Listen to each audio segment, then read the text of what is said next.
السلام علیکم ورحمت الله وبرکاتہ. دوستانو زه یو سوال هم لرم چې هر چا جواب ورکو یو جایزه هم لري. هغه نه مخکې یو څو خبرې کول غواړم. ملګرو هیڅ چا مال ته مه پسخېږئ. که چاته الله پاک مال ورکړی، که چاته دارایي ده، که چا سره ښه ګاډی دی، که څوک ښه ګرځي هغې ته بد نیته هم بد نظره مه اوسېږه. ته دې سورت فاتر 2 آیات واوره.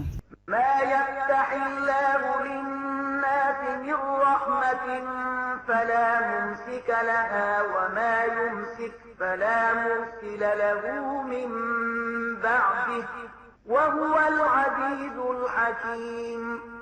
الله چې د هر رحمت دروازه د خلکو لپاره پرانیزي، څوک د هغې بندونکی نشته، او کومه چې هغه وتړي له الله نه وروسته بیا کوم بل څوک د هغې پرانیستونکی نشته. هغه د ستر قدرت او حکمت خاوند دی.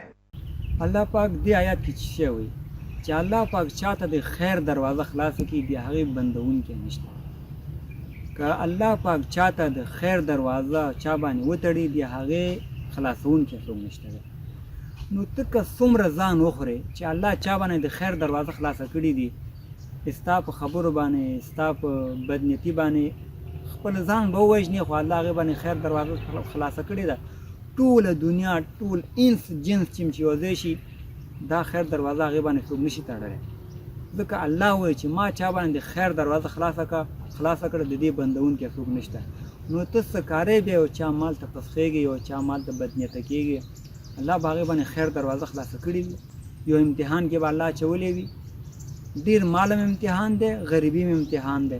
تا باندې به دا کوم حال کې چې امتحان دی، یو بل مسلمان باندې چې الله پاک ورته مال ډېر ورکړي، هغې باندې امتحان دی.